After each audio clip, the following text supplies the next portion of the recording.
le départ du projet en 2019 jusqu'en 2030, c'est sur du long terme.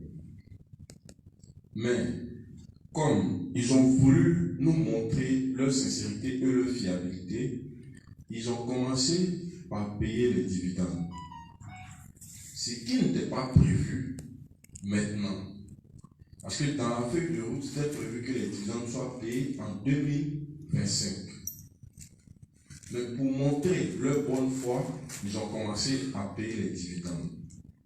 Et même, ils ont mis DigiWeb sur le marché pour nous permettre de rentabiliser de temps à autre, chaque fin du mois, quelque chose selon notre investissement.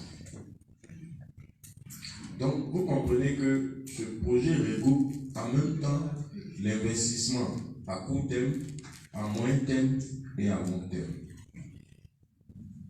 À court terme, parce qu'on a la possibilité de recevoir dans DigiWeb chaque mois quelques centimes qu'on peut déjà utiliser pour satisfaire nos besoins. À moyen terme, parce que chaque 6 mois, les dividendes sont payés. Vous comprenez? Et on parle de long terme parce que jusqu'en 2030, on se dit que le projet aura pris forme, ils auront vendu tous les produits qu'ils veulent vendre et nous, on aura le retour sur le bénéfice qu'on attend vraiment en temps normal. Et ce n'est pas donné à tous les projets de le faire. Je ne veux indexer aucun projet, mais moi, en tant que financier, je n'ai pas encore vu un projet qui a payé des dividendes sur la 3e année ou sur la 2e année. Ce n'est pas possible. Que ce soit Facebook, que ce soit Google, que ce soit Amazon, ça a été après 10 ans. C'est après 10 ans qu'ils ont commencé à payer des dividendes. Aucun projet. En tout cas, moi, personnellement, je ne connais pas. Peut-être que si vous connaissez Alain Doulay, mais moi, je ne connais pas. Donc, en ce sens-là, vous devez vraiment prendre ce projet à bras le corps. Et ce projet n'est pas seulement investissement. Comme il a dit, vous pouvez ne pas investir, mais vous pouvez vous intéresser à la technologie qui est derrière. C'est en fait ça. Moi, si vous voulez, je suis dans ce projet à cause de cette technologie-là, qui est innovante, qui est en train de venir. Au début, il n'y avait pas Internet. Mais quelques jeunes, quand même, avaient accès à cet outil-là. Mais ceux qui avaient accès à cet outil-là, aujourd'hui, si vous remarquez, ils ont plus bénéficié de l'Internet que nous. Parce que nous, on n'avait pas. Mais eux, ils ont été visionnaires, ils ont vu ça venir, ils se sont formés, et quand c'est arrivé, ça ne les a pas surpris. Et comme on le dit, l'homme le plus fort, ce n'est pas celui qui a la force, mais c'est celui qui s'adapte au changement. Il ne faudrait pas que cette technologie dont on parle, vous avez été ici aujourd'hui, en 2023, et qu'en 2027, quelqu'un vient vous parler de cette technologie et que vous ne sachiez pas. Et même au contraire, c'est vous qui devez parler de cette technologie en 2025. Parce que vous avez la primeur, la priorité d'être au premier rang. En plus de la formation de la technologie, vous êtes copropriétaire de cette entreprise. Vous comprenez? Je pourrais comprendre vos doutes si on était encore au début. Mais là, on n'est plus au début. Et quand vous voyez le CO depuis, ça on va dire plus de 5 mois, Vietnam, Inde, Côte d'Ivoire, pas au Cameroun, pas au Nigeria après. dans son entendement, dans sa volonté, c'est de donner l'information et la formation à ces pays-là où il a des représentants. Quand il est venu, il n'est pas venu pour faire une conférence ou bien il n'est pas venu pour croiser des autorités. Il a demandé à ce qu'on regroupe des investisseurs qui sont déjà dans le projet pour qu'ils puissent porter la formation. Si vous avez remarqué dans cette dit, il a parlé du plus-value, mais il n'a pas parlé de richesse en tant que telle. Vous comprenez? Il n'a pas dit non, venez acheter les actions, vous allez être riche demain. Non. Vous avez vu qu'il a mis l'accent sur sa technologie.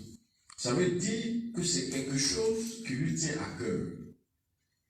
Il aurait pu venir nous dire, venez investir dans 2 ans, dans 3 ans, vous allez avoir des millions, vous serez millionnaire, comme on entend partout. Mais il a commencé par présenter sa technologie, par vous faire comprendre comment ça fonctionne. Et bien évidemment, on ne peut pas faire une technologie sans qu'il y ait des financements derrière. Et c'est ces financements-là qui, demain, vont vous apporter un plus, qui vont vous apporter de l'argent. C'est dans ces financements-là que vous recevez ce qu'on appelle les dividendes. Vous comprenez? Donc, aujourd'hui, moi je suis particulièrement heureux, non seulement de sa venue, qui vient encore solidifier ma foi que j'avais en ce projet. Et vous pouvez me croire, c'est un projet qui est réel.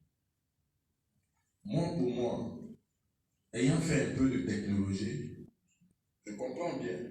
Je comprends ce projet. Et je sais où ça va. Mais mon souhait est que on ait les mêmes capacités de comprendre comme tout le monde, sans différence. Il faudrait qu'au sorti d'ici, monsieur Kofi, mon oncle, mon homo en même temps, monsieur Kofi puisse expliquer la blockchain ou bien l'intelligence artificielle sur lesquelles Dijou travaille à n'importe qui. Mais c'est un bien non seulement pour M. Kofi et pour nous. Parce que nous, on donne des formations qui peuvent être répercutées sur d'autres personnes. Donc c'est un bien pour nous et c'est un bien pour tout le monde. Voilà comment vous devez comprendre ce projet-là. Et il faudrait que vous sachiez, ce n'est pas du marketing de réseau. On n'est pas dans du marketing de réseau. C'est vrai que vous avez des, comment on appelle ça, des pourcentages. Vous comprenez, vous avez des pourcentages sur les achats des packs, mais ce n'est pas du marketing de réseau. Ils le font pour vous récompenser de l'effort que vous faites. Sinon, chez nous, il n'y a pas de matrice. Vous comprenez, il n'y a pas de matrice. Ce n'est pas binaire, ce n'est pas linéaire. Non. Donc, vous devez comprendre par là que ce n'est pas du marketing de réseau. C'est une entreprise en bonne et due forme, avec des licences européennes qui exercent dans le domaine de la blockchain et de l'intelligence artificielle. Et ils font des levées de fonds en émettant ce qu'on appelle des actions, comme toute entreprise le fait. Une entreprise, une start-up pour se développer, émet ce qu'on appelle des actions, c'est-à-dire elle divise cette entreprise en plusieurs parties qui deviennent des actions. Donc ceux qui l'achètent deviennent actionnaires, eux ont droit aux dividendes. Coca-Cola a des actionnaires, Shell a des actionnaires, Total a des actionnaires. Chez nous ici, c'est la BRPN, la Bourse régionale des valeurs. Chez nous ici. Et ça existe. Tu peux acheter à partir d'ici des actions de Total, des actions de Shell, des actions de Coca-Cola. Ça existe. Donc, il ne faudrait pas que ça vous surprenne. Seulement, en Europe, c'est plus développé. Parce qu'ils ont un système qu'on appelle le crowdfunding. C'est ça, la levée de fonds. Pour faire évoluer l'entreprise. C'est comme ça que ça marche. Souvent, ils placent des entreprises sur les bourses. Sur la bourse, il faut savoir qu'il y a deux bourses. Il y a la bourse primaire et la bourse secondaire. Mais c'est toujours le même principe de pouvoir lever des fonds pour que l'entreprise aille de l'avant, pour que l'entreprise se développe. Voilà comment ça fonctionne.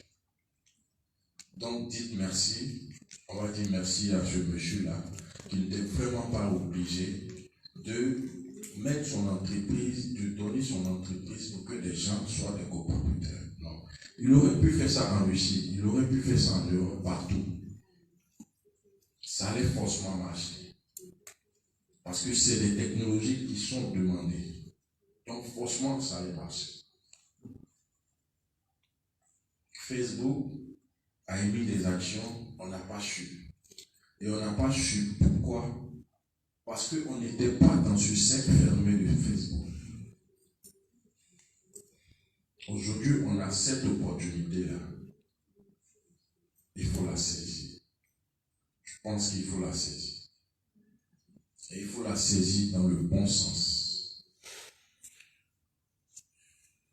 Ok, William, je pense que je vais laisser la parole à la fin qui termine. Merci.